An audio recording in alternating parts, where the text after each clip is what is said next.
Jesu malusi wami.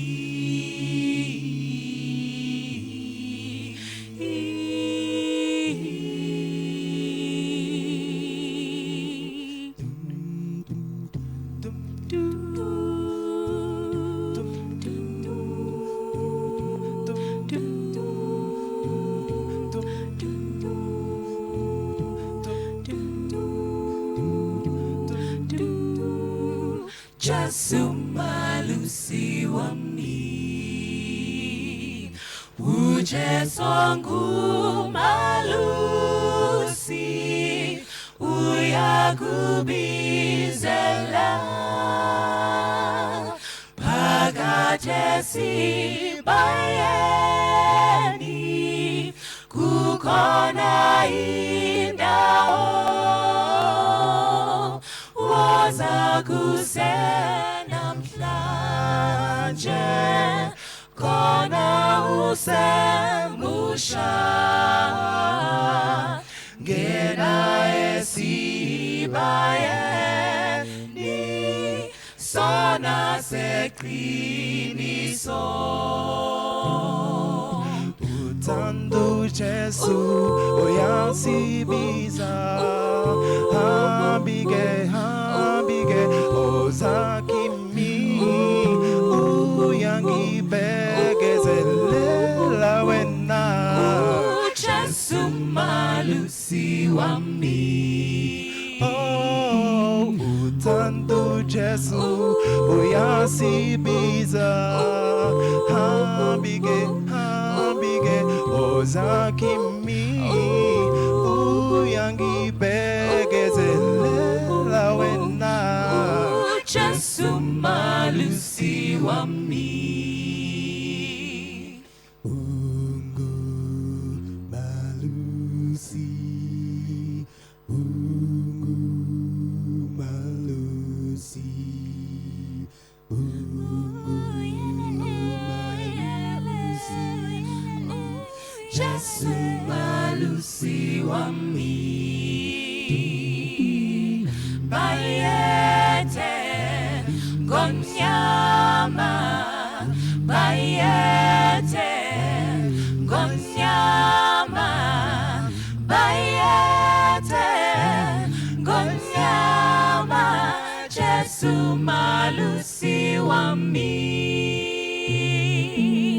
Bayete ngonyama, bayete ngonyama, bayete ngonyama. Jesu malusi wami.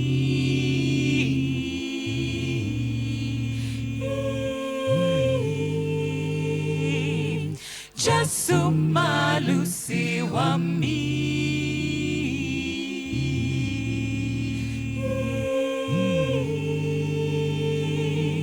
Jesu malusi wami. Thank you so much. Let's all sit back, open our hearts and our spiritual ears so that we may hear what the Lord has in for his children this morning through his servant. All over to you, Elder. Thank you. Good morning. You sound as tired as I am. Let's start it again. Good morning. Awesome. I'm so happy that you came.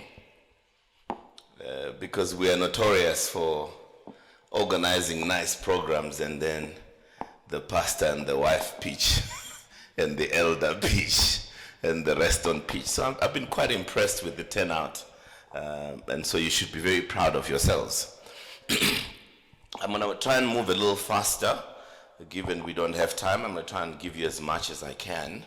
But that's not the end of it. The joy of life is that we've got social media. So the young people particularly who are there, please feel free to get in touch with me. You can WhatsApp, you can send a message on Facebook, on whatever.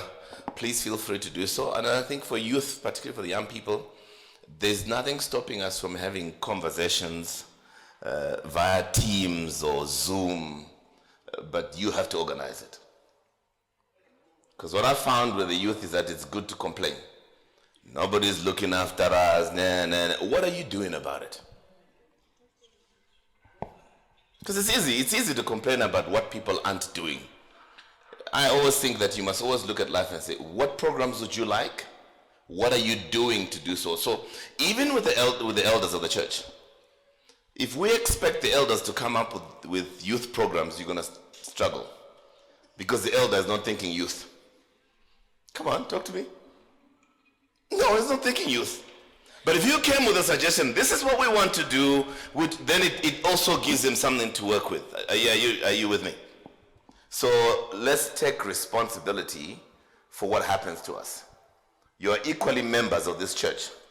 You are not a subservient group in the church.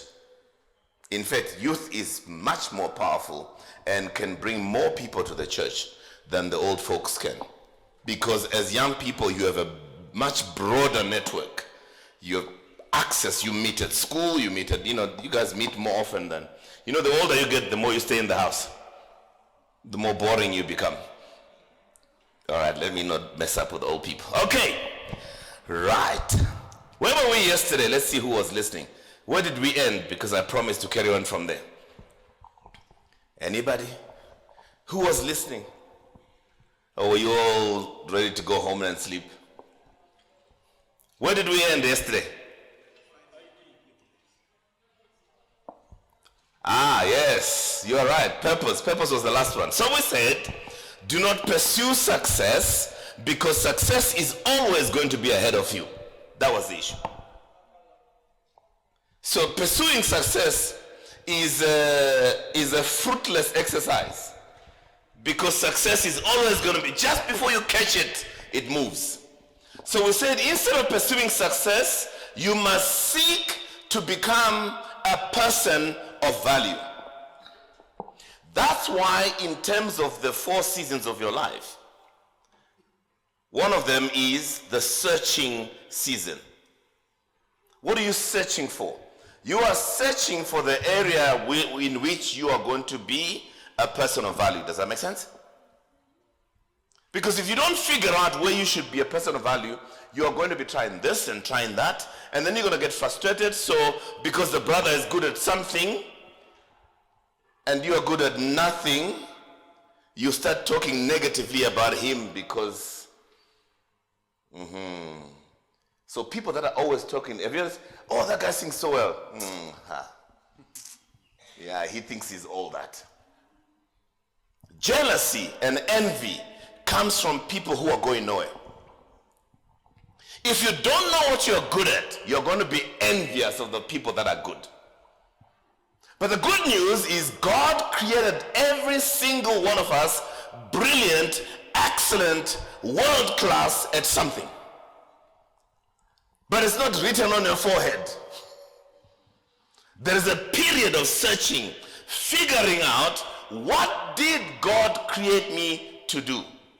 Some of you have to sit on your knees and say, Lord, I'm not getting up until you tell me. Let's take a step in the Bible. There's a guy called Gideon. You know that guy? He was threshing wheat or something in hiding away from the Midianites who were traumatizing the nation of Israel. And as they're doing that, like you and I, he's asking the question, where is this God that our forefathers have talked about? They've told me about Egypt and the plagues. They talked about Abraham. They talked about Jacob. But here we are being traumatized by the Midianites. That question provokes God. And so God sends a messenger to Gideon. And I love the way God greets, the angel greets Gideon. Oh, hail, ye men of valor. He's a coward in hiding. But God calls him a man of what? The first thing God will always do when he appears to you, he will tell you who you are. You're not Jacob the liar. You're not Jacob the deceiver. You are Israel. You're no longer Abraham. You are Abraham. God will, there is no one else who will tell you who you are. I said to you on Friday, even your own parents don't know who you are. So if you're waiting for your parents to tell you who you are, they'll get it wrong. It's not their fault. Unless you are Samson's mother and father, where God appears before you. Even Mary and Joseph, after all the visitation from the angels, still did not understand who Jesus was. So don't blame your parents. They've done a brilliant job of raising you. You have a responsibility to go before God and let God tell you who you are. Are you still with me? So stop blaming anyone else for where you find yourself. You are where you are by choice. It's your choice. When you are tired of this life, you will get on your knees. Adventists, wake up. You have been blessed by the knowledge of God. Although you know about God, you have not pursued God. And so he will wait until you pursue him. Remember, God has got eternity. You are the one who's getting old. Oh no, if you think God is worried, God isn't worried. To him, today is the same as yesterday as tomorrow. He'll watch you and watch you until you are ready to go on your knees and say, why did you create me? Now here's the problem. If you never do that, Max and Lulu and Pastor and Elder, they'll tell you who you are. And they're going to be wrong. And so you will spend the rest of your life wearing somebody's eyes. Nobody, I'm useless. You're useless, why? Because I'm not good at mathematics. As if mathematics is a sign of intelligence. I'm 58 years old. I know I make 58 look so good, don't I? I'm 58 years old. I have never once needed to use pi.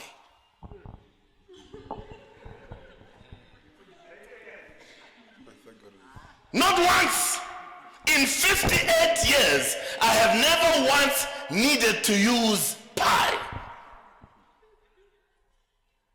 And somebody sitting here thinking that they are dumb because they couldn't remember what pi was or couldn't even understand what pi was. 22 over?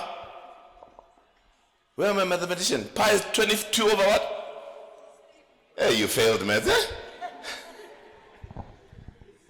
I'm trying to open your eyes. It's 22 over 7, is it? It's 22 over 7, isn't it? So who cares? Who cares? No, I'm trying to open your eyes. Some of you believe you are not smart because your math teacher said you are not smart. But do you remember the smartest kid in your class? All of you do, right? Especially it was the math class that you saw the smartest kids. And more often than not, in a math class, there was one or two students who spoke in tongues with the math teacher. You remember that? I mean, they would be talking and be thinking, what? Where are you getting that from? And it confirms that you are dwarf. But what you didn't notice at that point, if you left math class and you went into the netball field, that same girl who was flying in mathematics has got butterfingers. If you left that math class and you came to church and it was time for praise and worship, that same smart kid becomes dumb in music.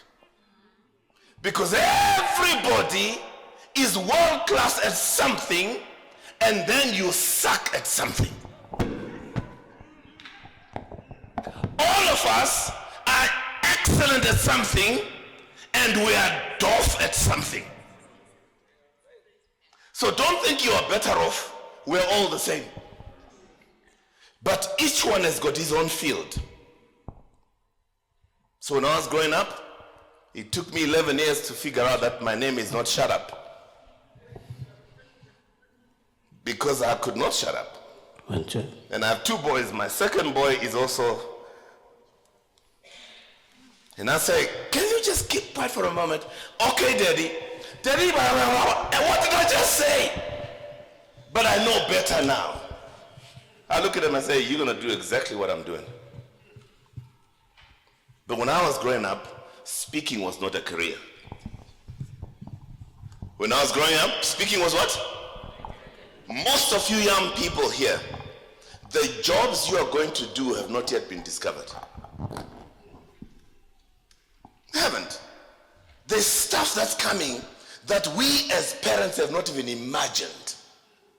So if you limit yourself to what's available, you will think there's no place for you on earth. Are we okay? So, you were born one out of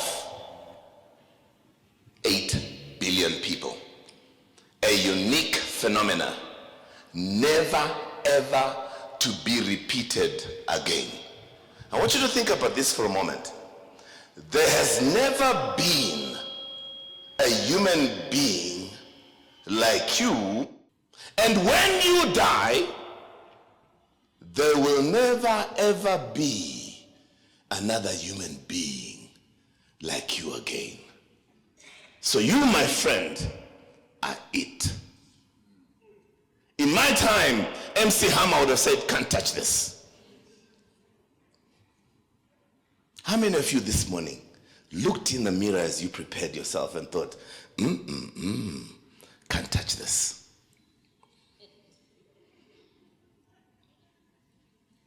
I'm willing to bet that 99% of you, when you looked in the mirror this morning, you saw all your flaws.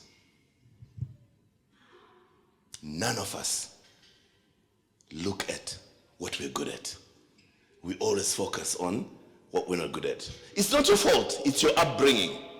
Your parents only remember that time, that year, when you did whatever you did. Then your teachers also. How many of you remember coming home with a nice report?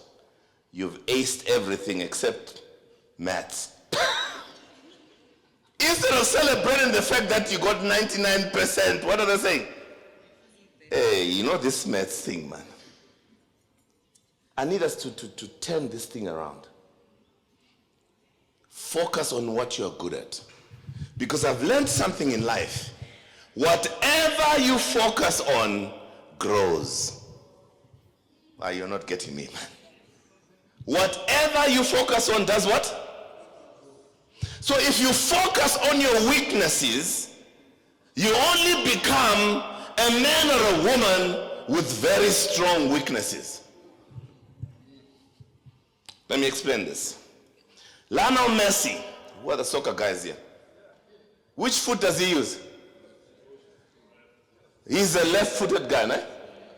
Now imagine the coach now. The coach says, Lionel, you are brilliant with your left foot, but there's a problem with the right leg. So we need to focus on your right leg. After a while, he's going to improve a little bit on his right leg. But the reality is that at the end of the day, he'll become poorer with his left foot. If you focus on what you're not good at, you will become worse off. The rule of life is focus on what you are good at, and what you are not good at will disappear.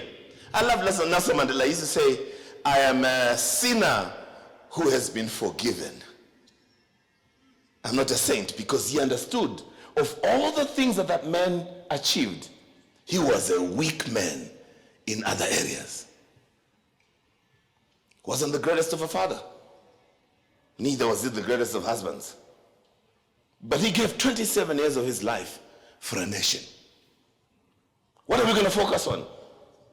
Nelson, you're such a terrible father. Did God call him to be a father? Or did he call him to be a savior of a nation? Okay, let me not get excited. 1 in 8 billion.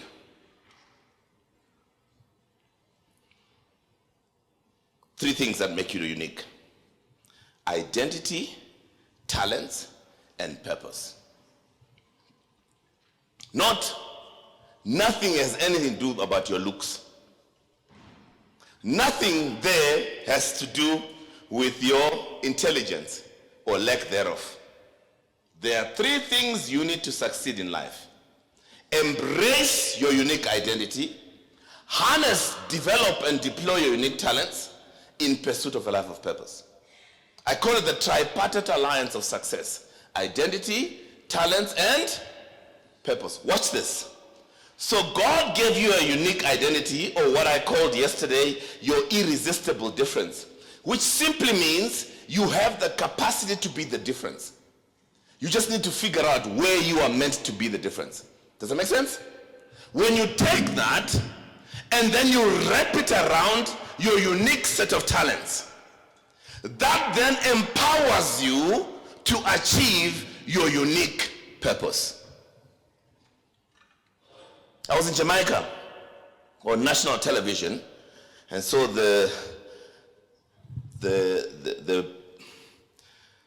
guy asked me now, he says, "No, Max, you mean everybody has a purpose in life?" I said, "Yes." He said, "No, man. We're in so Jamaica TV, 21-story building."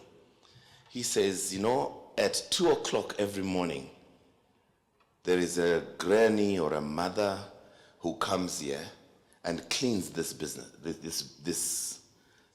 building. Are you telling me that mother is living a life of purpose? And I smiled and I said, "You are talking about my mother." Get me now?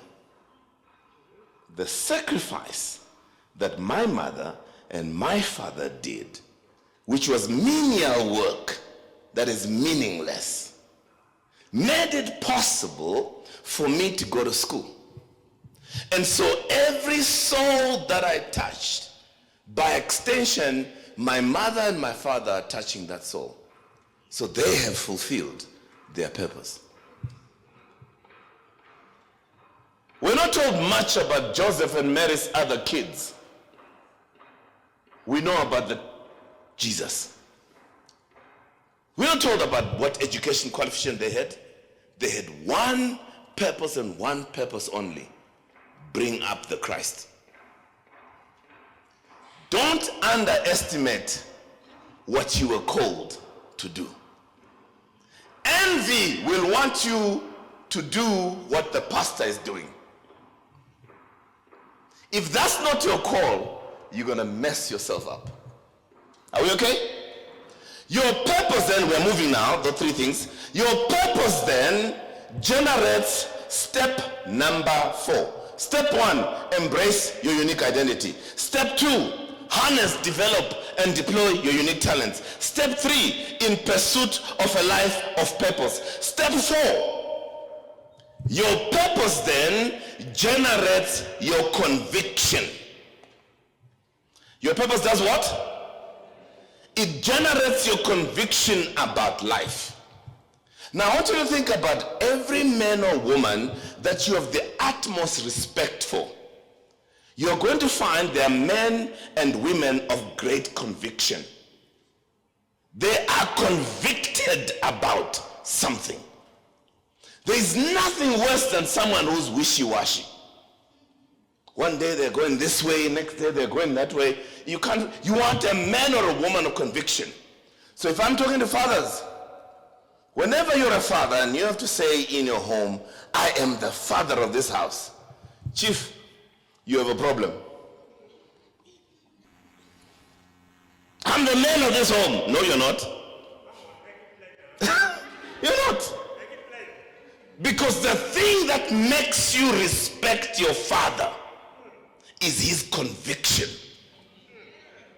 So when your mother says, I'll tell your father, it will cause you to sit down and listen and tremble. Because that man represents everything that is rooted and is grounded. So if you're a man and you don't have conviction, we need Jesus. Let me show you conviction. My best example of conviction is Nelson Mandela. So Nelson Mandela is facing the judge. There are two possibilities here. He's likely to get a death sentence for what he has done, because that's what the law says. So after the trial had gone on for how many months it went, finally everybody, the prosecution rests its case, the defense rests its case, and the judge says, Nelson, I'm about to pronounce judgment. Do you have anything to say in mitigation before I pass sentence? Watch this. Mandela says, Your Honor,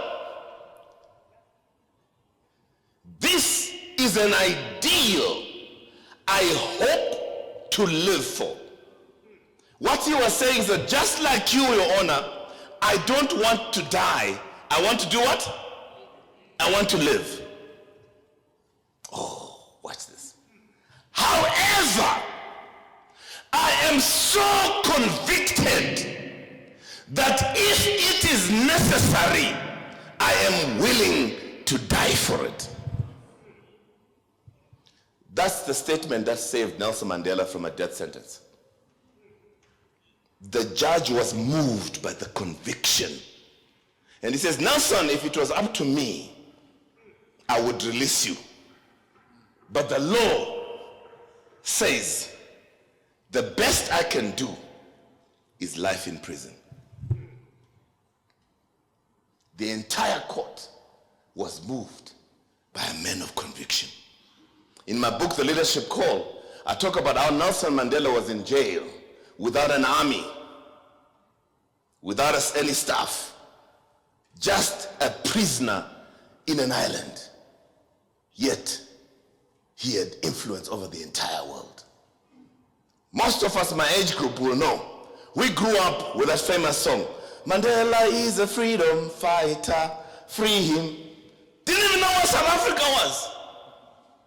In the United Kingdom, white folks, not black folks, white folks for 27 years organize themselves and they'll go and demonstrate at the South African embassy 24/7. Conviction. Conviction will get people to wake up and support you when they've never met you. Moved by conviction. So I'm asking you, what are you convicted about? I have a conviction that every man, woman, and child is born, number one, with a unique identity or irresistible difference. They possess a set of talents that are unique to them, and they have a unique purpose. For this reason, I will spend my life raising awareness of this.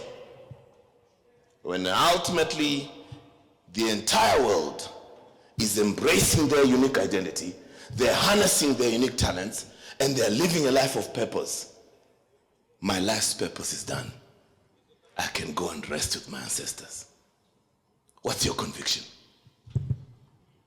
What's your conviction? Wake up, eat, wear some Nikes, and then play on TikTok and hope to die. What a waste of life. Have you ever wondered why you don't have your grandfather's picture on your wall? I'm going to get personal now. You know why you don't have your grandfather's picture on the wall? Because you don't know what he did. If you put your grandfather's picture on the wall, when I come to your house for the first time, Lulu, I'm saying, who's this guy? You say, see that guy?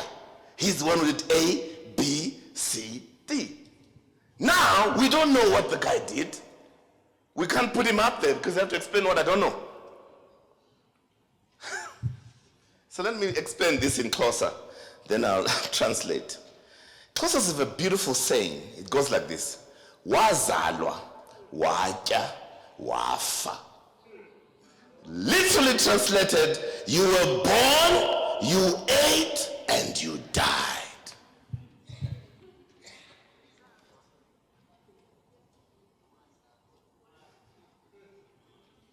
A lot of people, that's what on their tombstones. He was born, he ate, and he died.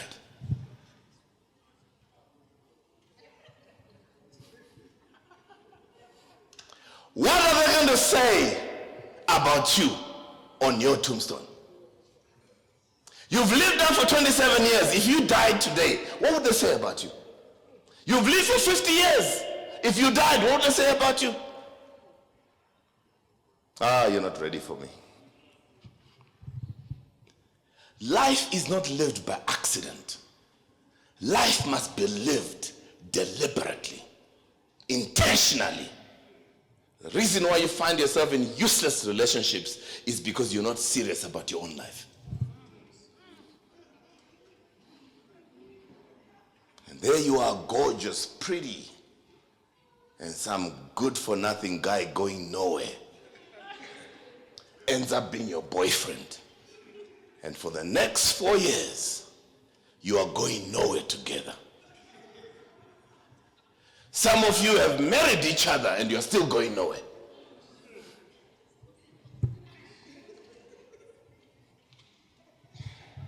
The world is dying and you're sitting at home going nowhere.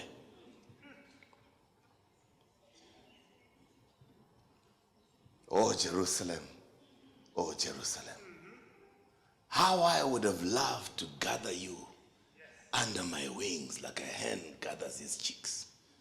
But you will not listen. Jesus is still looking at you and crying, oh Namibia, Namibia.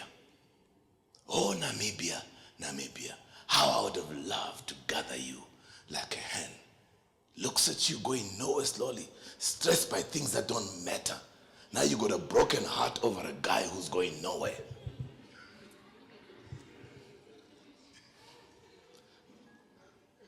You know, Max, I don't know what's wrong with me. The guys never stay. Have you considered that God is making sure they don't stay because they're going nowhere? Because God is, you know, you pray, Lord, I want you to order my steps. Oh, God is listening. Let me go south of this for a moment.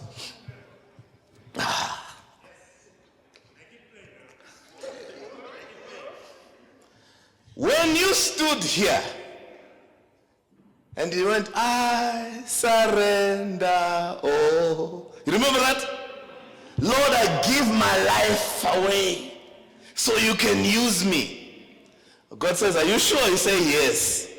Then God says, okay, the first step towards using you is suffering.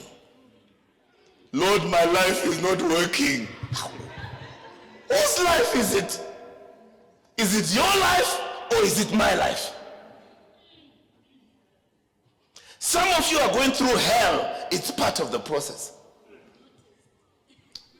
Oh, somebody has noticed, finally. One of the rules of life is that you're going to suffer. Hello? Suffer. It's not witchcraft, it's God.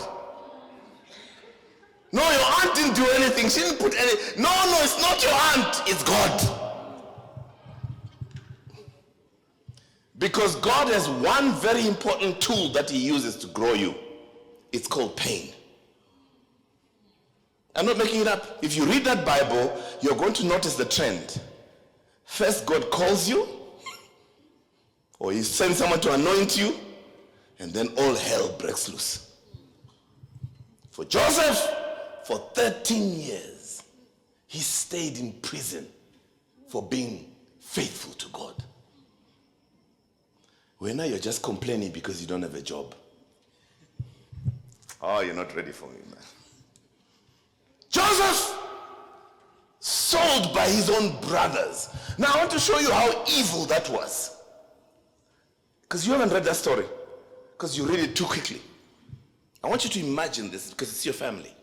Your own brothers and sisters. They plot. Human trafficking is not something that starts now. No, it started with Joseph's brothers. This thing called human trafficking, it's in the Bible, Joseph's brothers. The patriarchs, the founders of the Jewish nation. Oh, you're not listening to me, man. They sold him. And you know who they sold him? To his cousins. This was a family conspiracy. Because they said, your enemy is in your family. Oh, you're not ready. Now let me show you how evil the brothers were. They sell this guy, they kill a lamb, fill his coat of many colors with blood, and then they go lie to their father and say perhaps he's been eaten by a wild beast. And for 15 years, these brothers watched their father die inside, and they kept it a secret. You have not done evil, man. That's evil. But when the time was, now I want to show you that God was involved in it. Jacob was a prophet. You know that, right? He could see. Yeah, from the moment he saw angels going up and down, Joseph was interacting with angels. Jacob. Even to the point that he was renamed Israel. But when they sold his brother, God closed Jacob's eyes. Because the selling of the brother was not the demon working. It wasn't the devil working. You're not ready. It was God working. So what are you suffering from? That you think is demonic and you're praying against it. I bind you in the name of Jesus. Fire!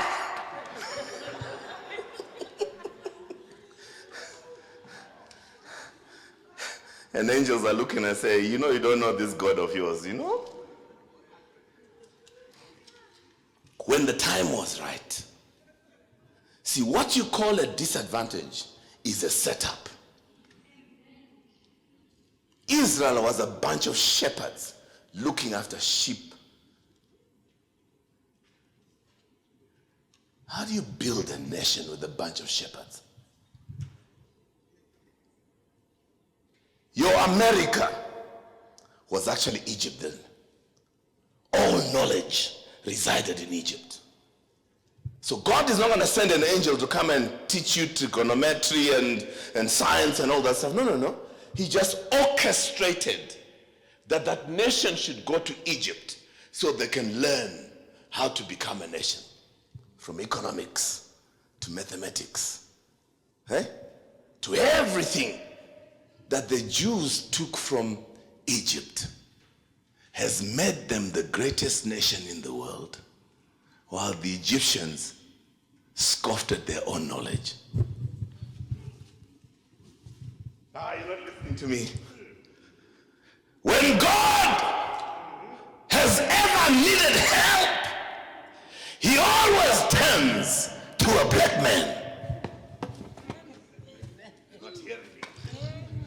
Throughout the Bible, whenever God needed something, let's go to Africa. Yes. The knowledge that the Jews are using today, they got it from Africa. We were the first people. Look at the pyramids. Nothing like that has ever been replicated. With all the equipment in the world, they cannot build the pyramids. But we lost the knowledge. We lost it because we lost God. That's a subject for another day. You don't believe me? When Moses was done in Egypt, in Pharaoh's house, learning how a nation can be set up. Come on, guys. Moses had to grow up in Pharaoh's house. That's the only way he can turn a bunch of slaves into a nation.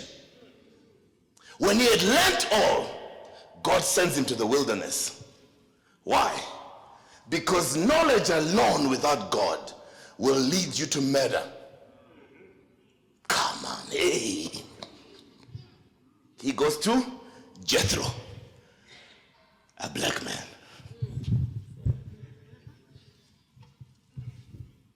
Jethro, a what? Who was the custodian of the knowledge of God.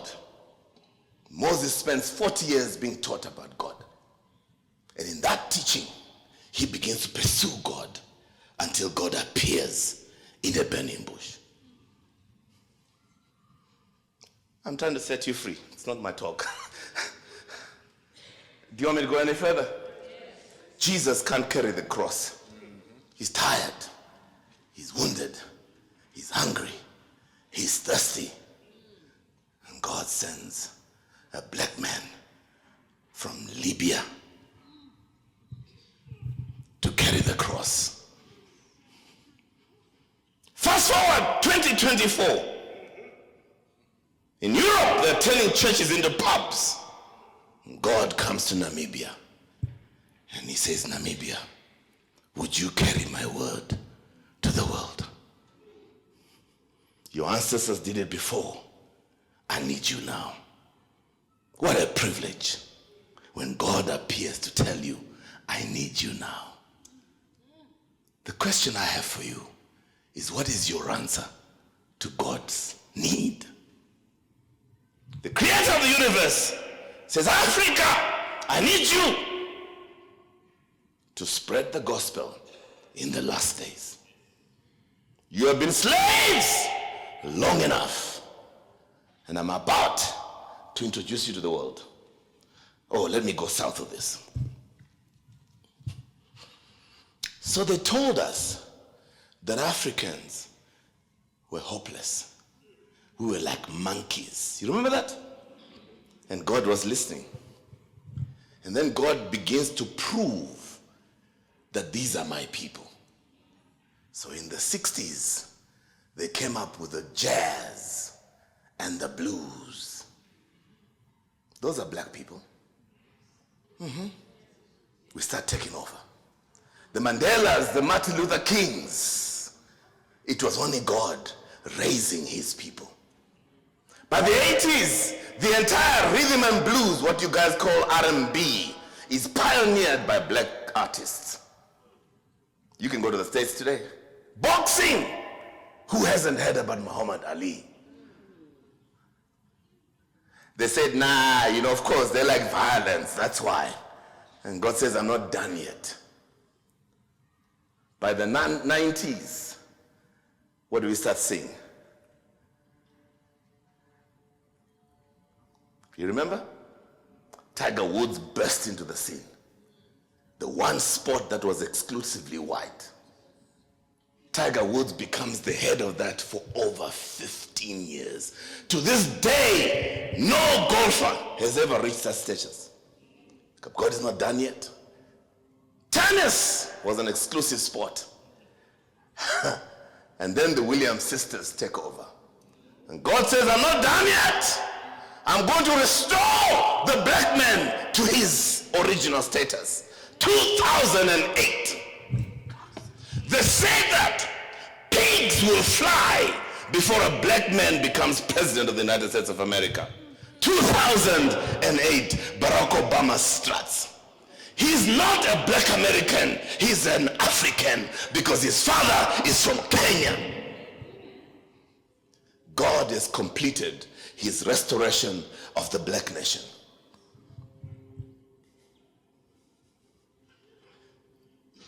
Come on, man. I love God. He will let evil do what it wants. But he says when the time is right, I, the Lord, will do it. So don't sit there and feel sorry for yourself. You are created in the image of God himself. There are things that God wants to do in this world. He's just waiting for you to surrender. Conviction. It was Winston Churchill who said, give me one man with conviction. Why, Winston? Because one man with conviction will overwhelm 100 who only have opinions. The problem in the church today, we have very few men with conviction. We have a bunch of church members with opinions. Oh. Sorry, youth, I'm gonna use you. And the church is neglecting us. Yeah, that's an opinion. A conviction says, I am called by God at this age. Lord, what will you have me do now as the youth of Namibia? What would you have us do? Because if Jesus could hit the temple at 12 years old, you are 19, you are 27, you are still complaining about the church is doing nothing. I haven't seen you debate with theologians, have I?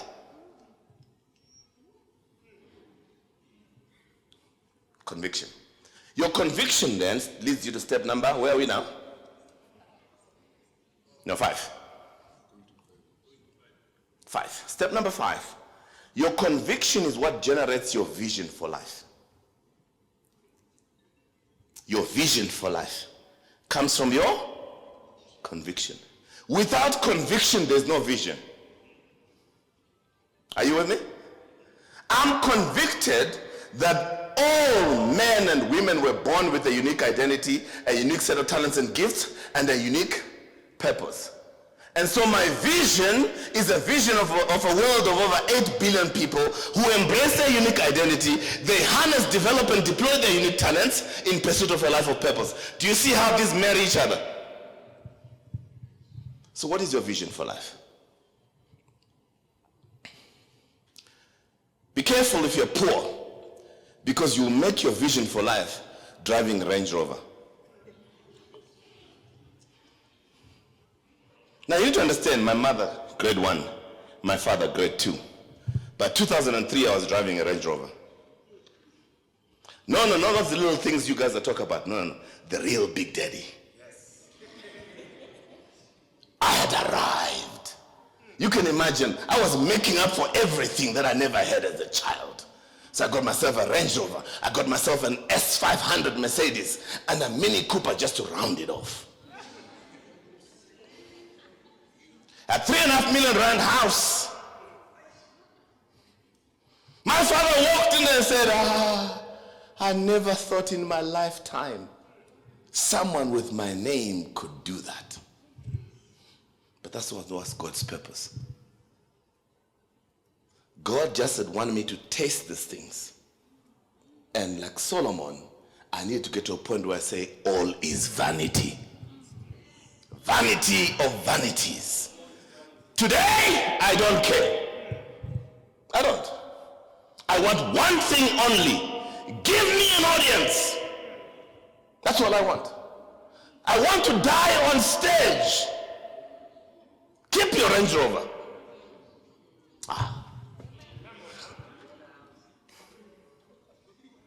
One responsibility. I need to send my kids to school. That's all that matters. If God gives me the money and my kids can go to school, that part is done. The rest is about Christ. Because I've discovered, just watch this. Whitney Houston, she was worth over $200 million, died of a drug overdose. Money will kill you. Michael Jackson, worth $1 billion, died on overdose. Kanye West lost his mind. P. Diddy, I want to go there. Name them one by one. They're destroying themselves. Oh, let's go to the founder of Microsoft. What's his name? Bill Gates. You know why he left? Accused of sexual assault on a junior. One of the richest men in the world. Money alone will not make you happy. In fact, when you don't have money, you live a better life. You have hope that one day when I have money, I'll be happy. The problem is when you have money and you're miserable, you will turn to drugs.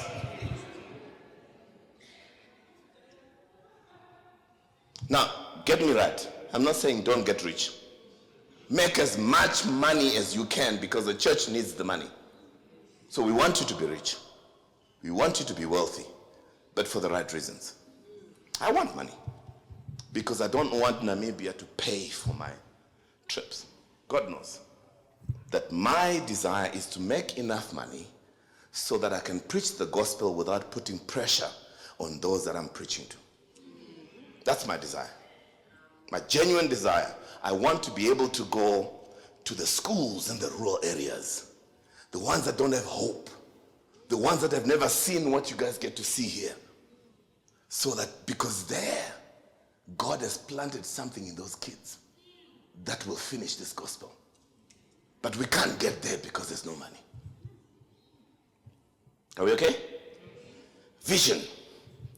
That's why the Bible says where there's no vision, the people do what? Perish. That perish means you are a dead man walking. Because whether you live or die makes no difference. Because if the world is not benefiting from you, your existence is useless. Your vision then, my friends, leads you to step number, where are we now? We're going to 6. It is your vision then that generates step number 6, your passion. Take note. I speak with a passion. I mean, I'm holding myself back so my passion can go crazy. I speak with a passion, and I promise you the passion doesn't come from how much the conference is paying me. Because I don't even know if they're paying me. That's another story. No, I'm being honest. So whether I'm being paid or not, those who've listened to me, I speak with the same passion. Because the passion comes from, no, this is not happening. The passion comes from the vision. Are you getting the picture? So if you see yourself walking like this, going to church, trust me, you have a vision problem. Huh? Or going to work. So for those of you who manage teams, when you see your team walking like that, that means you as a leader have not sold the vision enough. Because if you sell that vision enough, like Moses is my master when it comes to selling a vision. He took a group of slaves, sold them a vision. You know what he said? I'm going to take you to a land flowing with milk and honey. Man, you can smell it and you can taste it. That's the job of a leader. Sell the vision until they see it. It took Jesus 3 years to sell a vision to 12 guys. That's about how long you will be president. So don't get frustrated. If in 2 years they still haven't bought the vision, it took Jesus 3 years. I'm trying to get somewhere. I need you to understand. This is not an easy task. Vision. When you are bored, when your life lacks that oomph, it's because you're visionless. It's not your partner who's boring. Some of you will divorce. Say, no, it's the man that I married. No, it's you. No. You're sitting there, you're bored. Say, no, my marriage has got no fire. No, it's because you have no fire. Because if you are fired up, even if your partner is not fired up, they can't hang next to fire and not catch fire. It's not your partner who's boring, it's you. I'm going to set some people free right there. Number, where are we? Your passion then, the passion with which you do what you do, then step number 7, is it? Inspires others. Are you getting the picture now? I could have said the same thing, passionless. You'd have said like, oh, when is it going to finish so we can go home? So you have to deliver it with what? Because it is the passion that inspires others. And for those of you who lead teams, it's not if you don't do this, I'll fire you. That doesn't work. You have to get your people inspired by how you do things. Your inspiration then leads you to step number 8, which is the final step in leadership. Influence. Your inspiration makes you influential. Are you with me? So the inspiration you've received this weekend has made me influential. Which means for the next 6 months, some of you for the rest of your life, this is going to be the most life-changing experience of your life, and you will talk about it for generations to come. And yet you could have ignored me and nothing would have, it doesn't matter. So influence is a function of, and I mustn't try to convince you. It's who I am that then makes me influential. And we talked about significance, the ability to walk into a room and shift the atmosphere. And so let's define leadership, therefore.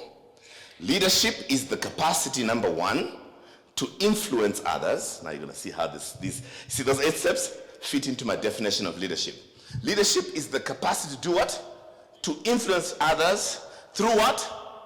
Come, read it backwards. Through inspiration, right? Motivated by what? Your passion. Generated by your vision.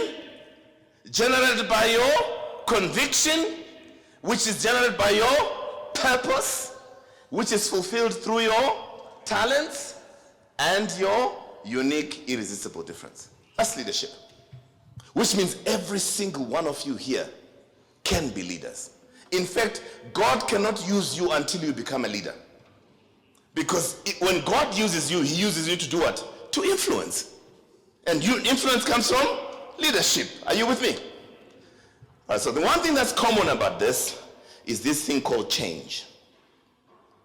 I know I promised you 1 hour. You're going to have to give me a bit more time so I can finish this. This thing called what? Change.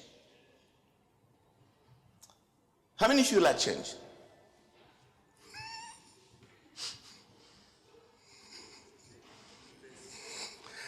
That's a better answer. It depends. Do you realize that you are where you are today because of change? The number one thing in our lives is change. So when you're a child, during your, what I call your providential years or season, someone is forcing the change on you, right? They take you to preschool.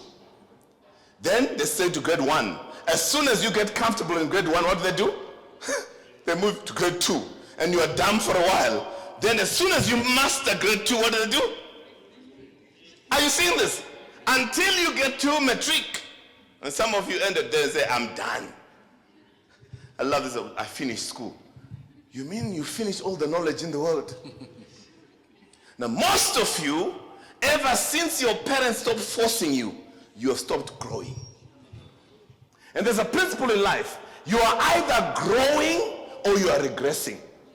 You never stagnate in life. You're either going forward or you're going.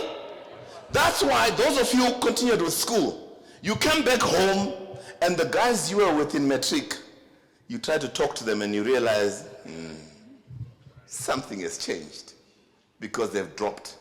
So for every year you spend out of university, okay, let me leave that one. Here's what I wanted to tell you. The only constant in life is change. We are in a race as human beings. We're in a race with no end in sight.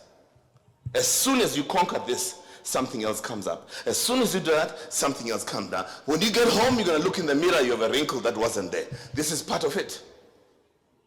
Change. So here are the 2 questions you need to ask as you move your life forward when you're going through changes. Number 1, who will I need to be now that I've never been before? I want you to get this. You are moving from matric to first year at university. First question, who do I need to be now that I've never been before? You are moving from being single to being married. Who will I need to be now I've never been before? You are moving from a district pastor to a director of personal ministries. Who will I need to be now that I've never been before? You are becoming a mother. Who do I need to be now that I've never been before? You start earning your first salary. Every change in your life must trigger that question. We are called human beings, not human doings. It's the becoming that makes us effective. That's why God always works on your becoming first. You are a human being. You are being human. Are you with me? Not doing. Once you get the being right, the second question is, what will I need to do now that I've never done before? Are you getting the picture? So you get promoted now, you are now, well, when you don't get promoted, you get elected as director of personal ministries. You ask the question, who do I need to be now that I've never been before?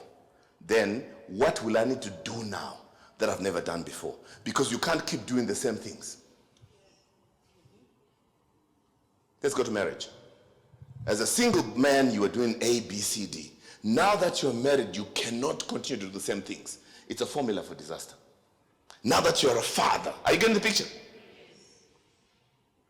Okay, let's wrap it up. This money thing is really eluding me. Whew.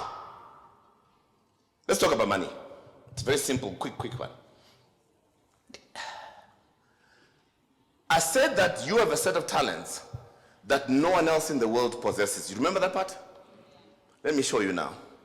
So if you have a set of talents that no one in the world possesses, it follows logically that should you harness these talents, develop these talents, and then deploy these talents, there is something in this world that only you can do better than anyone else. Logic. If you are the only person who can do what you can do like you can do, then the world will pay top dollar for what you can do. So why are you broke? You are broke because you don't know who you are. I want this to sink. Are you with me? So this thing of pursuing your talents is not just some motivational talk. That's what differentiates you from everybody. And it's got nothing to do with intelligence. You were born with it. So when you seek to become a person of value, how are you doing that? By developing your talents. The more you develop, so musicians, they spend hours after hours after hours practicing. It looks stupid, doesn't it? But for every concert they do, it's hours and hours of practice. That makes them perfect, isn't it? And when they sing, we're not comparing them to Tech 6. Because what they are bringing to the table is unique to them.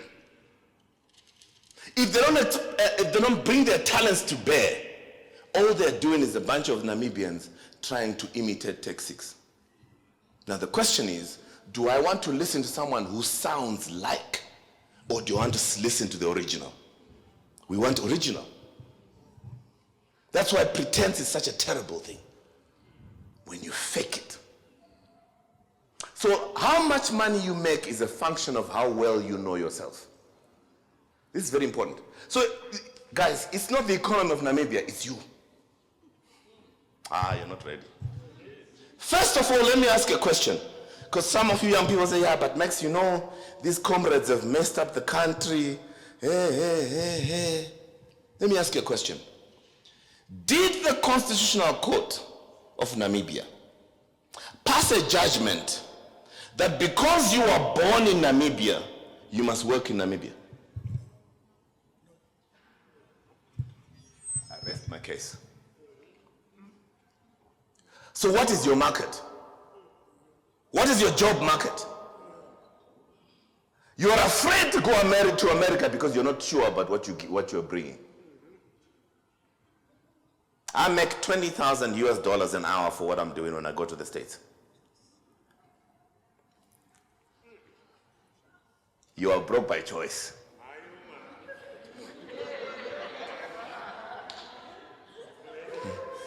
We went to Solusi, didn't we? We all went to Solusi, we all have degrees. But if I go to the States, the last time I was there, they paid $20,000. In fact, when I went to address the $1 Million Roundtable Conference in Philadelphia, for 20 minutes they paid me $15,000 US, plus business class flights, plus 5-star accommodation, plus $150 for every day that I spent in the United States of America. And I'm just a village boy from Rhodesia, now Zimbabwe. If Namibia does not offer you the market, when you develop yourself enough, you can go and compete in Europe. You're not ready, man. Come on, wake up! The world is your oyster, man. But you are lazy, you don't read, you don't study, you are not developing, and you think prayer will help you. Let me help you. God will not do for you what you can do for yourself. I'm going to repeat again. God will not do for you what you can do for yourself. No one learns by osmosis.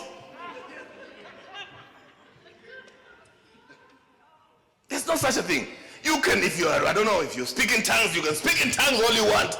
God is not listening. Get me Bezalel. You know who that was? When Moses was about to build the tabernacle, God says, go to Bezalel. I've put special gifts in him. Why didn't just God give Moses the ability to build a tabernacle? Because God is a planner, a long-term planner. He's put something in you that is going to build something. In the process of that, you can feed your family. If you cannot feed your family, you are not in God's will for your life. All right, what if you are Elijah the prophet and you're not plowing? Then God will send you to the woman in Zarephath. You don't have to stand there and beg people for money. God will call you and God will provide. But he provides through another human being. That's why God hates it when we don't fully manifest. Because we rob not just ourselves, we rob the world. I'm speaking to young people here because Africa has got a problem. Have you ever considered that perhaps the reason why we have a problem in Africa is because God needs us somewhere else? Let me put it home. If Mugabe had not messed up Zimbabwe,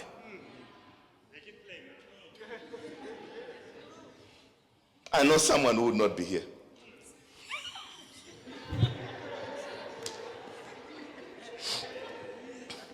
You will still be in your village, in a millie field suffering. And some of you will not leave your village unless God closes all economic doors. So you can go to Ukraine where you are needed. No, I'm being serious. Because God has to destroy what we have so that we can... Let me use the Bible again. When God was ready to send the children of Israel back to the promised land, the first thing he orchestrated was slavery. Because if you read that story, what God did was when the children of Israel came, they were given Goshen. You know Goshen? It's the richest part of what? Of Egypt. These guys were living like kings, living large. You think you could come and say, listen, we are now going to walk through the desert and go to some place that the Lord will show you. That you must keep your dreams to yourself. I'm imagining that some of them were mayors. Some were judges, principals. Now, let's go. You are crazy. Next time I'll speak Oshivambo. Because sometimes I have to tell you in your own language so you can get it. Are you getting the picture? So what does God do? He orchestrates slavery. Now they are agitated for years. By the time he says, let's go, they've had it, they are ready to. But even then, they're in the desert say, oh, how I could go back to Windhoek, where I was eating onions and that fish we had yesterday. It was so nice. Zambezi fish, you know my village.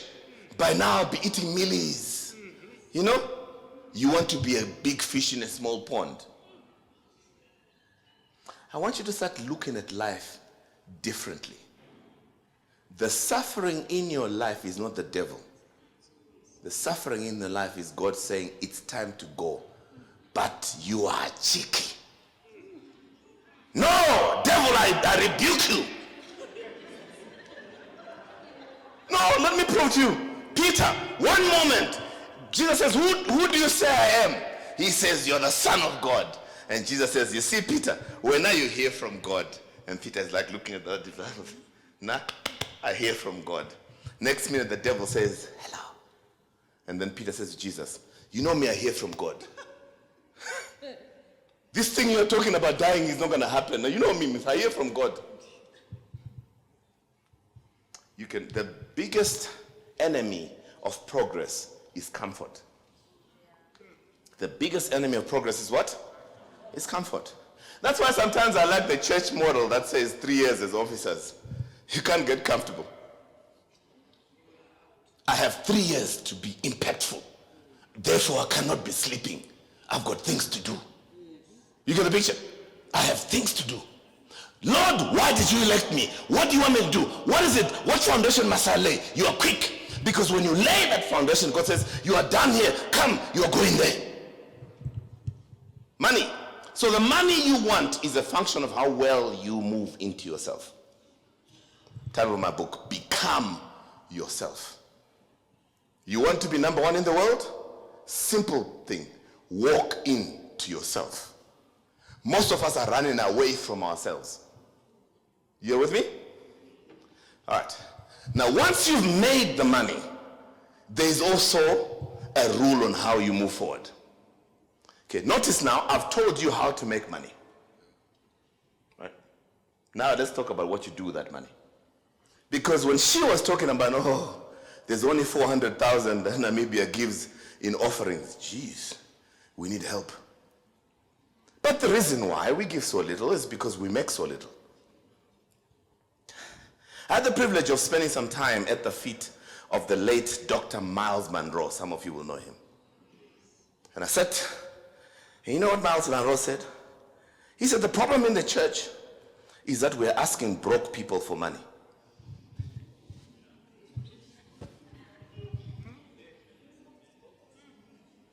The church member can't feed their family. The church needs money. And when they don't get, God will punish you. Trauma. So you hope to get to church after the offering because at least you won't get that message, hey, God will punish you. What we need is this kind of teaching that says this is what God has put in you. If you can manifest this. You see, if we could get, just let's look about this conference. That's why this thing is not a 1 hour. We need like a workshop. So we work through this. Then the young people go there, they implement, they make money, they come back. Now they're giving to God out of an open heart that says, God blessed me. You know, Lord, when you send that guy from Rhodesia, oh, thank you, Lord. Here is some money. But you're giving out of your overflow, not out of your need. Now you are saying yes because you don't want the pastor to preach. No. The reason you are broke is your fault too. I want you to get this.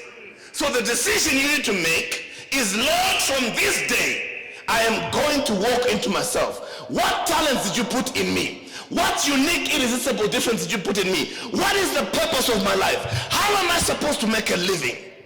What course do I need to study? Oh, Lord, I don't have money to go to school. You think the Lord doesn't know that? If for the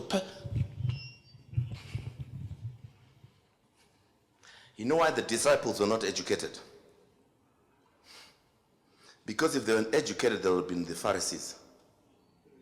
They would have spent all their time arguing with Jesus. You would have gone nowhere. So, would you agree with me that the lack of education of those fishermen was God's orchestration? Some of you could not go to school because the purpose for which God created you, if you went to school, school will tell you it's impossible. Let me go south with this. The Wright brothers, you know the Wright brothers? They made the first aeroplane. What grade did they end in? Matric. How did two brothers who had matric build an aeroplane when our engineers can't run an airline? You're not getting me. Namibia doesn't exist. It was run by engineers and MBAs. But two brothers with matric made the first aeroplane. May I suggest to you that the Wright brothers were born with the blueprint of an aeroplane inside their spirits. What did God put inside your spirit? What did God put inside your spirit? Now, if the Wright brothers, by the way, in my book I write about this, that when the Wright brothers actually invented flying, the Royal Academy of Science in the UK, the scientists have come together and said that it was impossible for metal to fly. Had this guy gone to school, they would have said it's impossible for an aeroplane to fly. So God in his wisdom made sure they didn't go to school. All right. Is that enough to get you going? Is that enough to get you going? Okay, there's 7 key principles of investments that all of you know. This is what's going to really mess you up. I'm going to finish off now, then you can go and do your questions. If we finish 30 minutes later, you're not dying. You paid for me, guys. It's important. All right. You know, in America, the $1 million round table, if you go over time, they'll never invite you again. So I'm aware of this. There are 7 key principles of investment. Remember, now we've talked about how to make money. Now we're not talking about how to grow your money. One of the biggest challenges in Africa is that we live from hand to mouth. We literally are waiting for that salary. You know, we grew up with the mother saying, I have not been paid yet. And now we're making 10 times what our mothers are making, and we're still saying, I haven't been paid yet. So when I was in the village, at 6 years old, you start looking after cattle. Does that happen in Namibia too? Yes. So from the age of 6 until 18, I looked after cattle, just like every African boy would do. Now, most of you now, like my sister sitting here, if I can ask that her daughter, who's now 5, is ready next year to go look after cattle, she'll kill you. In fact, she'll call that abuse. She would rather the child goes to the creche and she pays every month for the kid to play in a sandpit.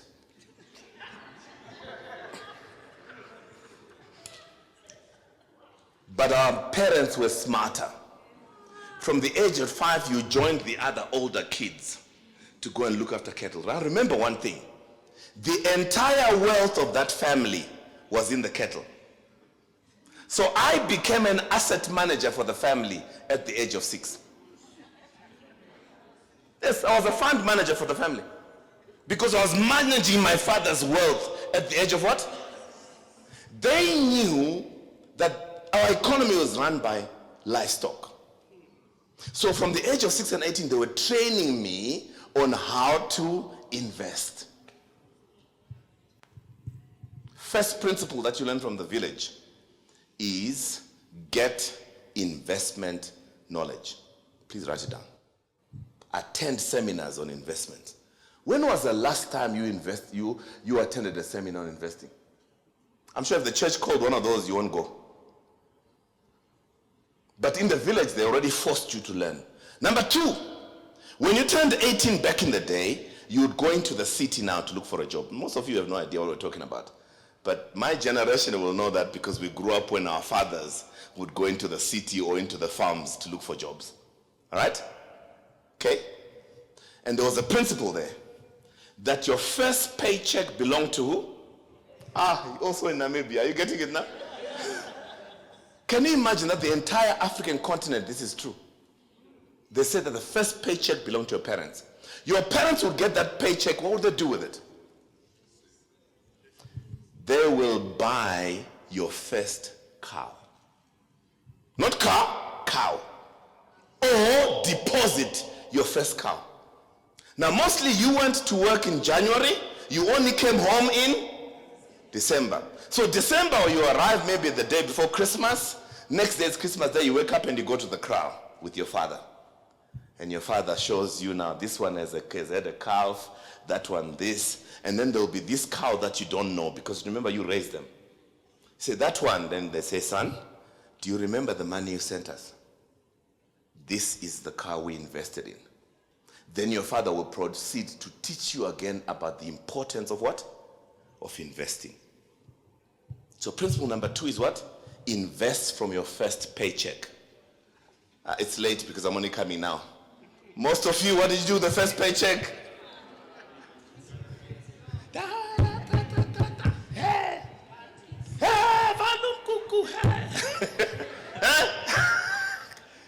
You went partying. So the next best time to invest is when?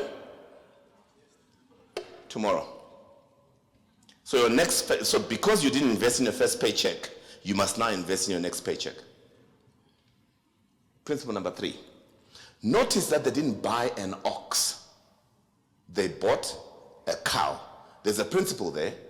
The principle is invest in a productive asset. Invest in a what? Productive asset. Number 4, ne? Number 4, yeah? Number 4 then says, a cow, I better get this right.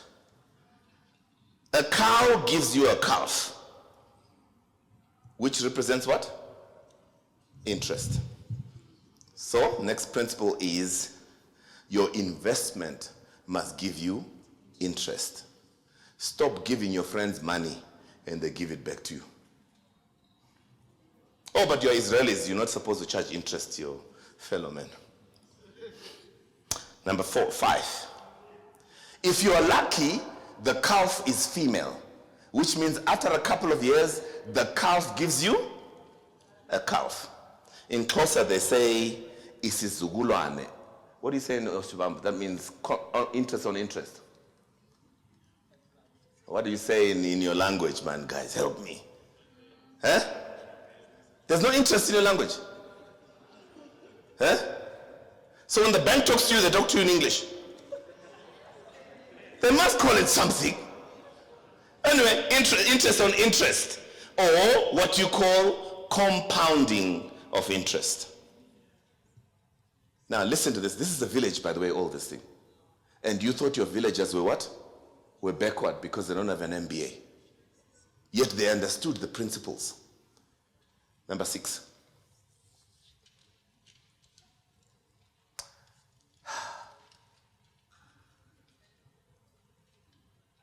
Besides that, the fact that when you have cattle, they multiply, you also get additional benefits. The additional benefit is what? You milk the cows in the morning, right? The second benefit is you use the cattle for plowing. The third benefit, which most of you don't realize, is that Africans started organic farming. We keep our cattle in a kraal not for safety, because that's what your kids will tell me. We keep the cattle in a kraal because we are collecting manure for organic farming. 3 additional benefits that you got when you keep cattle: milk, the plowing, and the... If you didn't have cattle, you will have to buy the milk like you guys do. You will have to buy the manure, and you have to hire someone with a tractor to plow for you. The last principle, principle number 7. This is always complete. No, 6 was actually... number 6, I just told you about it. The accountants will tell you now. That represents what we call dividends. Dividends. Dividends, for the accounting, will tell you, dividends is nothing more than additional interest or additional income. And you think your parents didn't know, your forefathers didn't know accounting and finance. There it is. Your investment must give you what? Dividends. Now, in the current setup, any company that declares dividends on a regular basis becomes the darling of the investment community. And finally, how long should you be invested? Solomon has already told you, a wise man leaves an inheritance for his children's children. But the Zulus have the best when it comes to this. Are you ready? The Zulus say, "Ubuhle bendoda zinkomo zayo." The beauty of a man is in his cattle. That's why Africans always have lobola. You know what lobola is? Lobola is alimony. You're not listening. You know what alimony is? When you divorce, that money you must pay your spouse. It's called alimony. So Africans, in their wisdom, right? They know that you men sometimes lose your mind. This woman now has given you 4 kids. She's now old. You find a young one and you lose your mind and you leave her with nothing. So when you got married, you paid lobola. Those cattle did not belong to your parents. They belonged to the bride. So the parents will actually register those cattle in her name. Are you still with me? That way, when your husband loses his mind, you still have a kraal full of cattle and you can still look after your children. Because you know these men, when they lose their mind, they even leave their kids. We have one of the smartest cultures in the world. We just don't know it. But also, it was important that when you get married, we want to make sure that you can afford it. Now, we've got a guy sitting in his mother's house and he's dating a girl. He's eating his mother's food. He's wearing his mother's... Are you getting the picture? I told my son, 19. First date he went on, I paid for it. Second date, I paid for it. Third one, I said, this is the last date I'll pay for. I said, if you have no money, you have no business dating. Now some of you are worried that, hey, this elder now is making his son date. I needed him to date because I'm worried about the other side of it.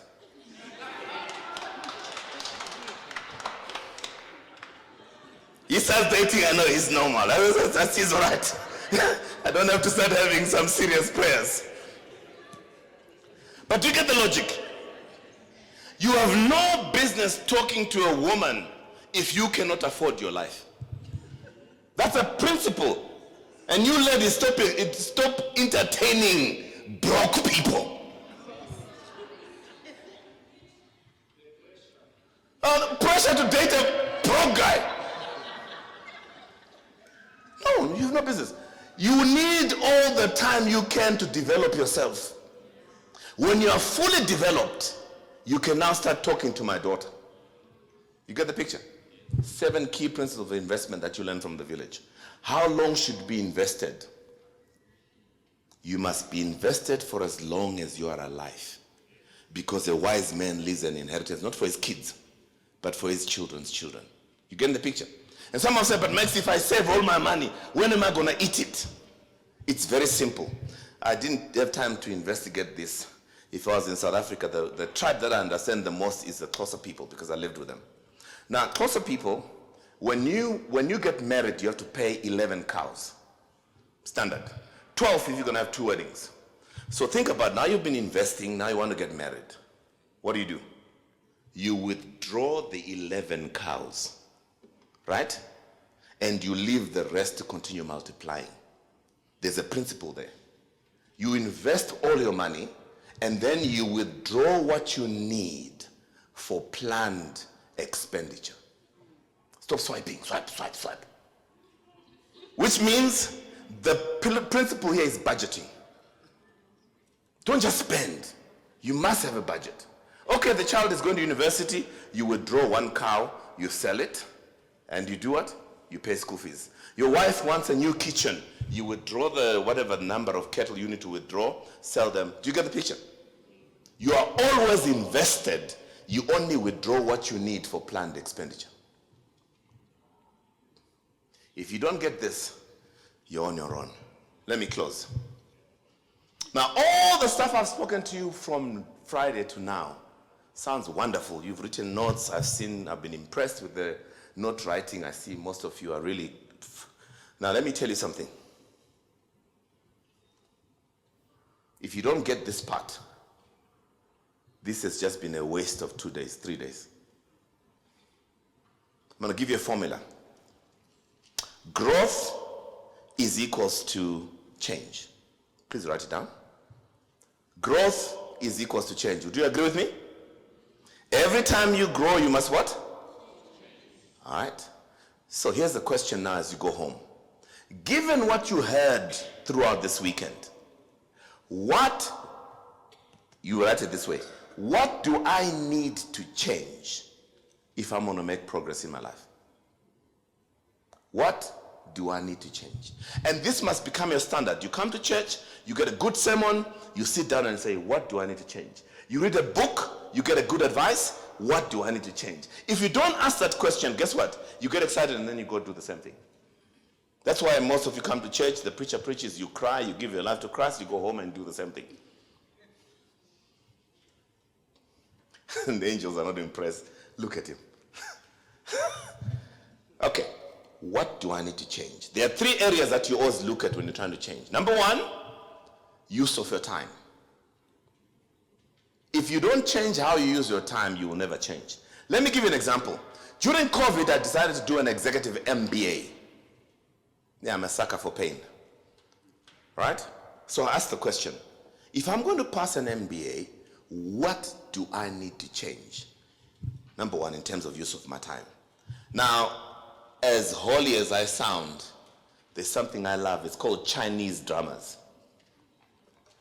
Don't start, because you'll never stop if you start. I love my Chinese dramas. That's how I relax. Okay? So now I'm doing an MBA.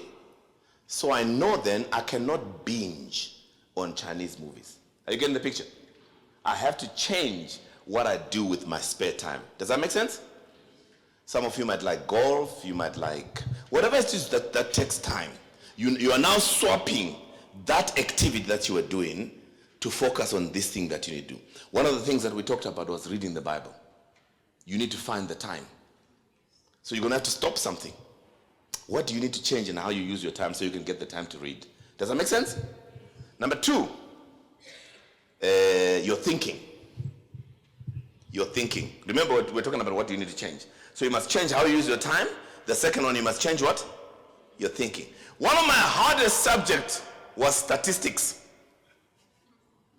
Because when I was a Solusi doing my BBA, I memorized the textbook for statistics. I did.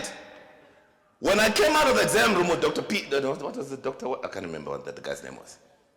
I got a C for statistics. I was just happy with it. It was a subject that I'll never need to use again. So I memorized.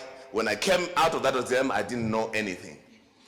Because I thought I will never need. Fast forward, 34 years later. You cannot pass an MBA without stats. So here I am trying to read this thing. I go through the entire book, I finish. I said to my wife, I have no idea what they're talking about. 8 hours I was studying, nothing. Now I'm sitting there scratching my head. I have looked at the fine print to see, can I pass an MBA without stats? And there was no excuse. Then my wife reminds me.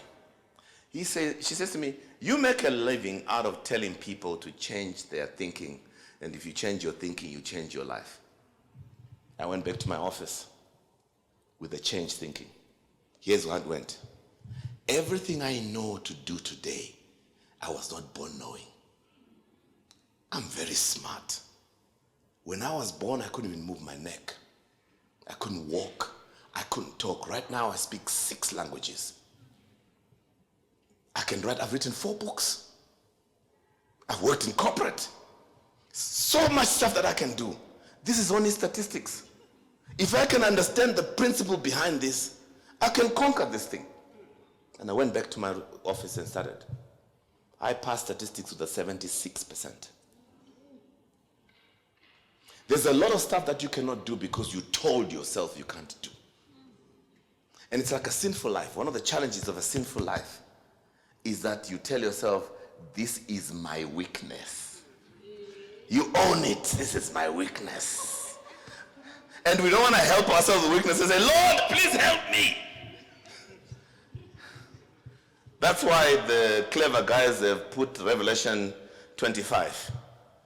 You know Revelation 25, right? Do you know Revelation 25? It says God helps those who help themselves. You can't. You cannot. Right? You continue to go to the beer hall. And then you say, Holy Spirit, help me not to drink. If you want to stop drinking, you must stop doing what? Going to the pub. Are you getting the picture? Okay, the third part is, and I'm going to finish this now. The third part is your relationships. This is a big one. You must change what? So let me give you an example using the same MBA program. Right. Because I'm doing an MBA, I have to disconnect from my friends who are not doing an MBA. Stay with me. You see the logic now? If you want to stop drinking, you disconnect from your friends who don't want to stop drinking. If you want to stop chasing women, you disconnect from your friends who chase women. Let me put the women in there. If you want to disconnect from your friends who chase men for their weave, you disconnect from your friends. Hey, amen. Right? That's the first one. Number two, you connect to those who are going where you're going. Number two of that same, we're talking under relationships. So number one is disconnect from people who are not going where you're going. Number two, connect to those who are going where you're going. Number three, connect to those who are already where you want to go. Do you see how this thing works? Now that's hard. Because some of you are, but you know now, now you think you're better than us. How? Do you want to change your life or do you want to remain friends? Guys, if you want to remain my friend, you can go on the journey with me. But if you don't want, I'm going, you stay. And I'm not judging you, because we all must make what? Our own choices. Number two of that. So first thing was what? Growth is equals to? And those are the three questions underneath. The second one is that if growth is equals to change, then change is equals to loss. At a deeper level, I'm talking to the pastors now. The reason why you would preach and people give their lives and then they go back and do the same thing, you know why? Because when they get home and they look at what they committed to do, they realize it means that they must lose some things. And nobody likes what? Loss. You see that? So, change is equals to what? Loss. The question here is, what do I need to lose if I'm going to move my life forward? If you don't ask that question, all the change you are trying to do will never happen. What do I need to lose in order to pass my MBA? What do I need to lose in order to have a better relationship with the Holy Spirit? What do I need to lose if I'm going to succeed in my work? What do I need to lose if my marriage is going to work? What do I need? Do you get a picture? There are things you need to lose. Once again, it's something. Use of time, your thinking, and your relationships. Are you seeing this? The third part of the equation. Growth is equals to change. Change is equals to loss. Loss is equals to pain. At a deeper level, my pastors, the thing that's making your church members remain the same is when they realize that the change they must make is painful. It's like you go to gym. First day, you're going, man. You're pushing. Next morning, you wake up like this. And in the afternoon, you need to go back to the gym. I'm not going there. Ladies, I know you guys have suffered with this one. He's not good for you. You finally break up with him.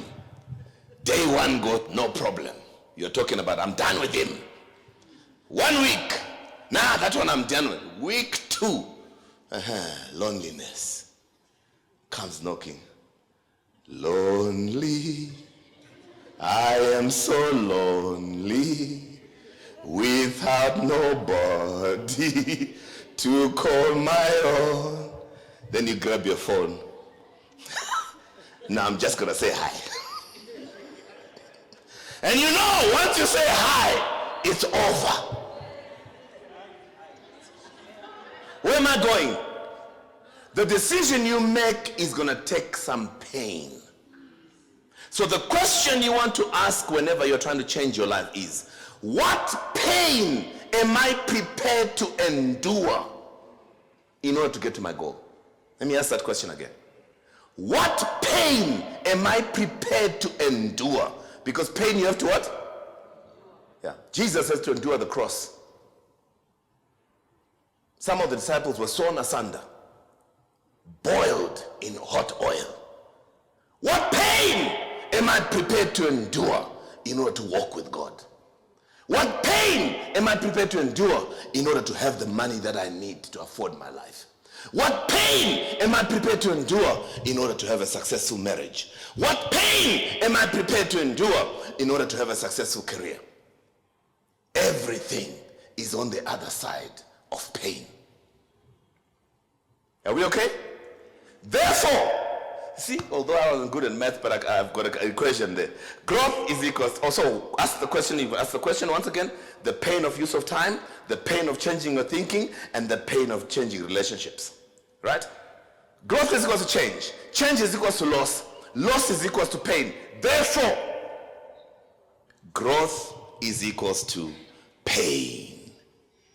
I hope that sinks. Growth is equals to what?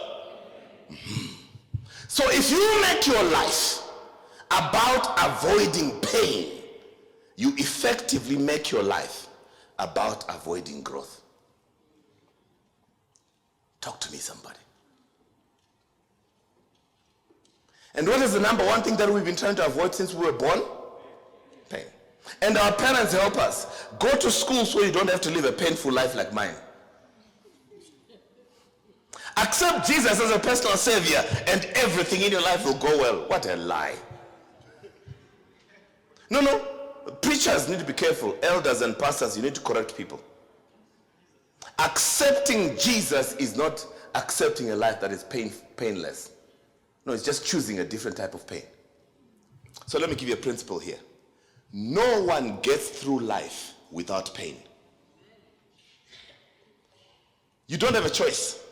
You will have pain in your life. I want this to sink. You do not have a choice. You can be Holy Ghost filled, praying in tongues, seeing angels every night. You are going to go through pain. The only choice you have is which pain. There are two types of pain. Number one, the pain of discipline. And number two, the pain of regret.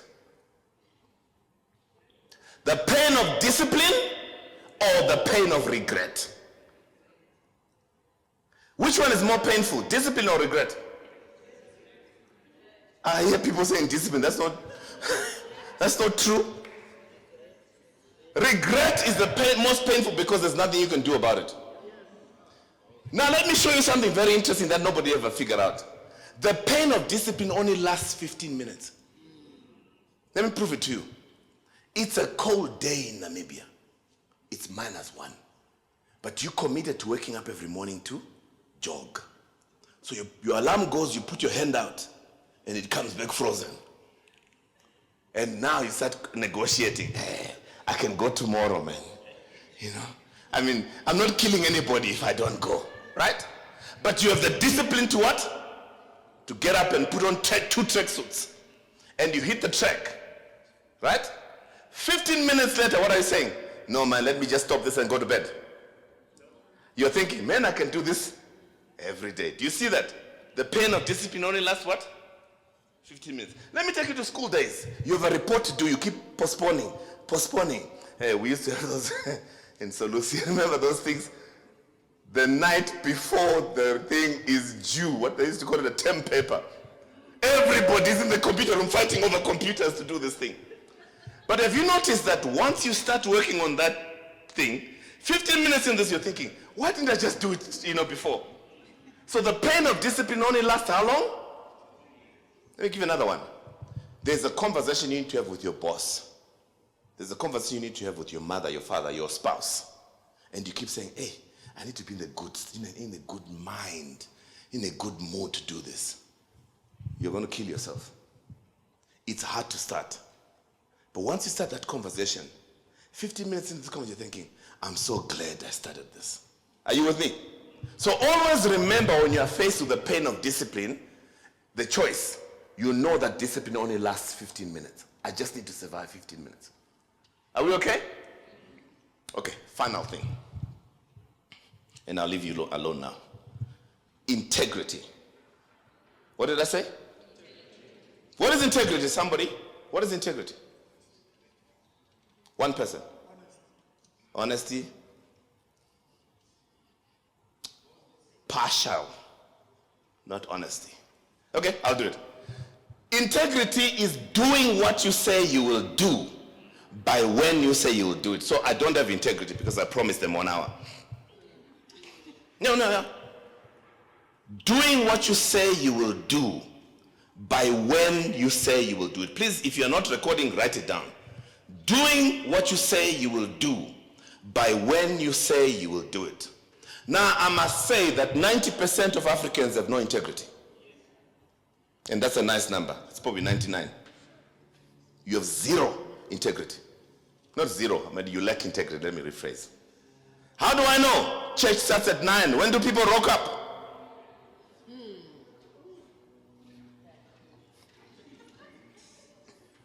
Right. What I want to share with you around integrity is going to change your life forever. Forever. If you understand this, it's going to transform your life forever. Right. Why is integrity so important? Why is it? Why is God so obsessed with thou shalt not lie? Why is that important? Did you know that everything in the 10 Commandments is not there for God, it's for you? You're not listening. Everything in the 10 Commandments is for your own good, not for God's good. Okay, let's talk about integrity. When you were born with two minds. Anyone who's a psychologist here will know that. You have what they call the conscious mind, and then you have what they call the subconscious mind. The conscious mind, right now you're listening to me and you're making decisions about your life. You're using your conscious mind. But when you get home and it's time to implement, you're going to use your subconscious mind. What is subconscious mind? Your subconscious mind is a big mainframe computer. It has been recording everything you have done since you were born. Are you with me? Every promise, every commitment that you've ever made since you were born is recorded in your subconscious mind. Right. So now, you decide you are going to read 10 chapters of the Bible starting tomorrow. You are deciding with your conscious mind. Tomorrow when it's time to read the Bible, your subconscious mind says, oh, you've made a promise to read your Bible for 10 chapters. Let's see what history tells us about you. So it starts doing data mining. And then it finds out that you only keep 25% of the promises that you make. Stay with me. The job of a subconscious mind is to protect you and make you consistent. So what does it do? It then works against you to keep you consistent. Have you ever woken up in time for a meeting and you were late? But you can't explain it? That's your subconscious mind. So the witchcraft you are talking about, you are the witch.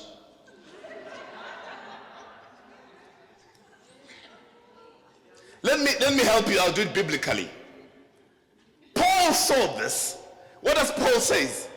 He says, the things I want to do, conscious mind, I don't do.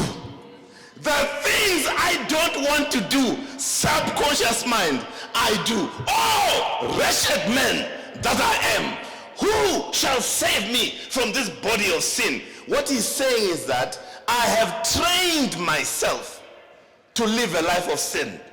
Now that I want to live a sinless life, I find that my subconscious mind is fighting against me.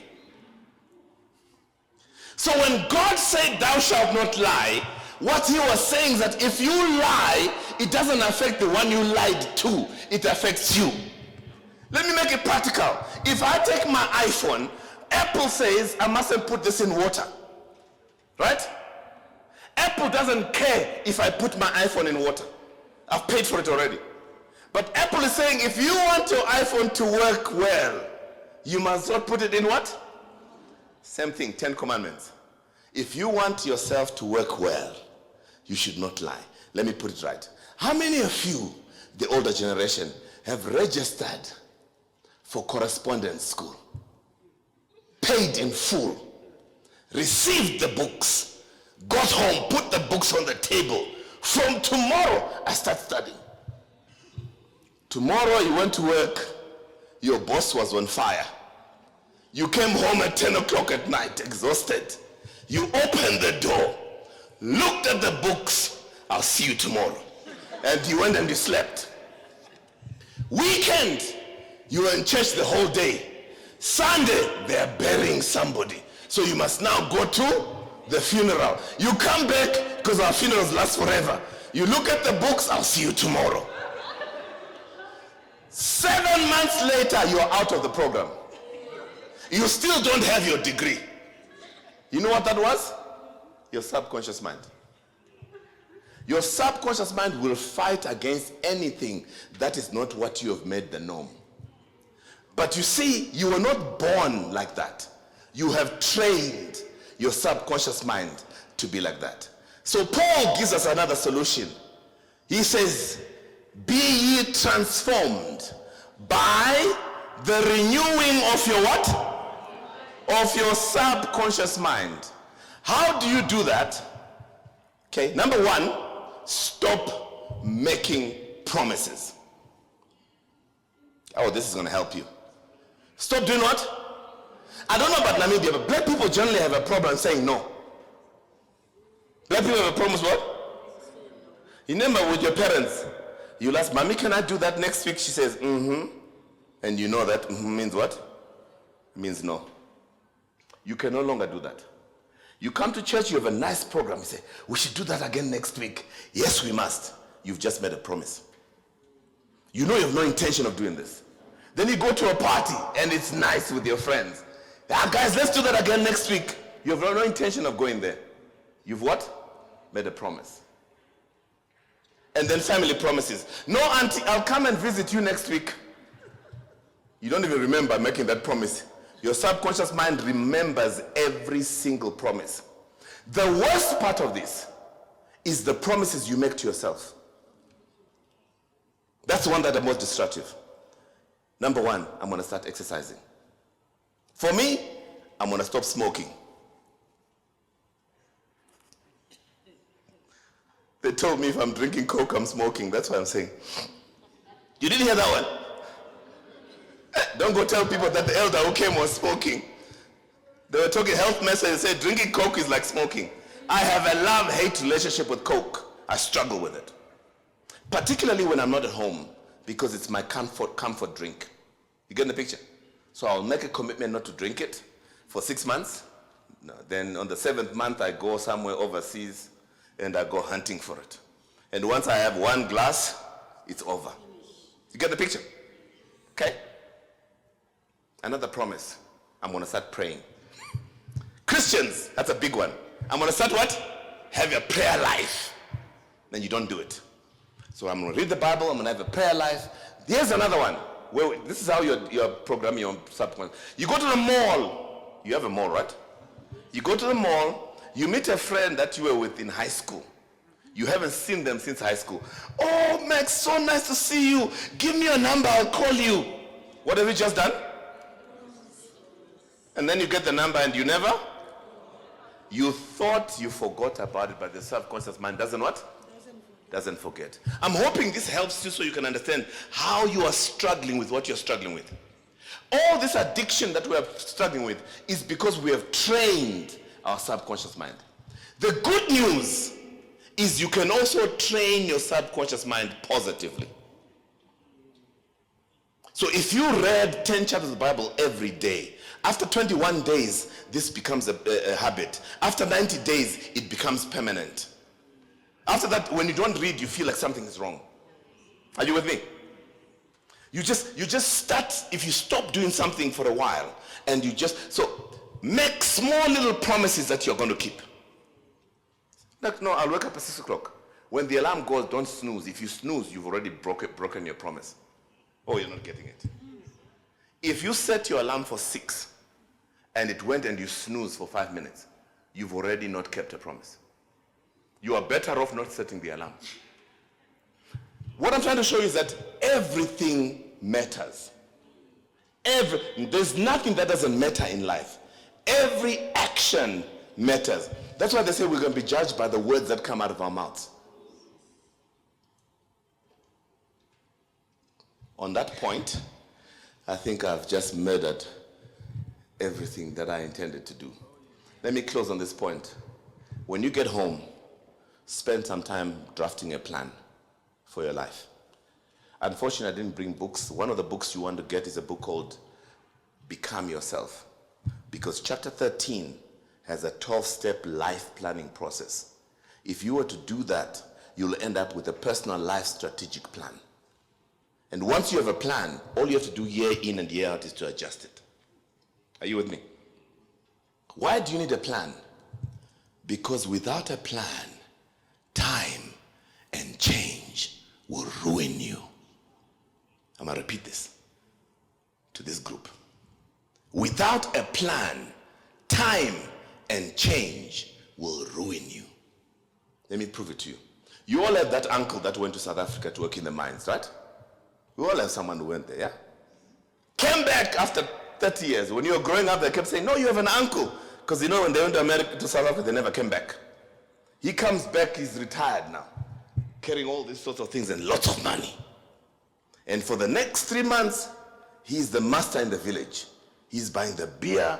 He's telling the stories about the thing. 6 months later, the money is finished. He's broke. We're now feeding him. And when he wants that beer, what does he do?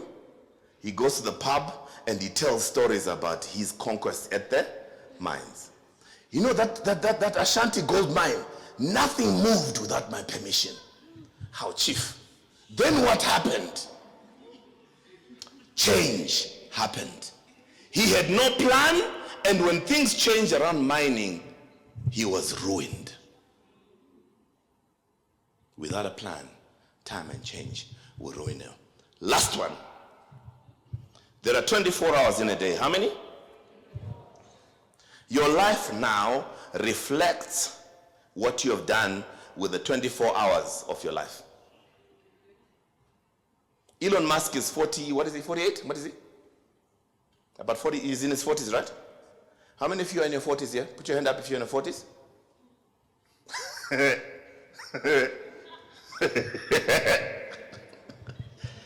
Elon Musk is a trillionaire. He is the richest man in the world. You have had exactly the same amount of time and you're broke. Stay with me. So if you take 24 hours times the number of days you've lived, right? It gives you the total number of hours you've had.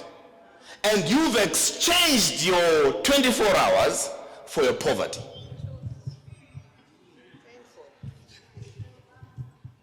If you're broke, you have bought poverty with your time. You're overweight like me, you have bought... Yes, this is what I've bought with my time. Everybody was given the same amount of time. We exchange our time for the life we live. I want you to get this. Don't blame anybody. So the Namibian dollar can be exchanged for a car, for bread, for clothes. The 24 hours you are given in a day can also be exchanged for a car, for a house, for money. The question is, how much are you exchanging 1 hour of your life for? For me, in America, 1 hour of my life would be worth $20,000 US. Do you want to know how much 1 hour of your life is worth? Take your salary, divide it by 200 hours. Some of you, now at least some of you are selling your time for something. There are those of you who sell your time for nothing. I know you. You are the ones that your friends come and visit you when they are bored. I want you to tell them, think about this. Your friend is broke. You are broke. They've come to visit you on Sunday. That's why you see the chairs are empty. Because their broke friends have come to visit. So what do? They spend 6 hours of their Sunday afternoon having a broke conversation. A 200-page book takes me 4 hours to read. I want to show you where the issue is here. Instead of spending 6 hours talking to a broke friend, spend the 6 hours reading a book that changes your life. You getting the picture now? Instead of spending the 6 hours with your broke friends, take the 6 hours and spend it with your Bible. No one has ever spent time in the Bible and wasted their life. Instead of spending 6 hours with your broke friend, go find a friend who is going somewhere and go spend some hours with them. Pastor, I see you have a master's degree. How did you do it? You don't need prayer from the pastor. You need to know why he's got a master's degree. What is this? What's the secret? How can I study for it? Are you getting the picture? On that point, I wish you the best. As you explore your life and explore the beauty, the wonder, the awesomeness that is you. For I hear somewhere in the Bible, the book says, what is man that thou art mindful of him? Intimating that the mind of God is full of you. That his only son was willing to give up the splendor of heaven to come and give you a new set of eyes. Why would you continue to live in poverty when Christ has given you his riches? I thank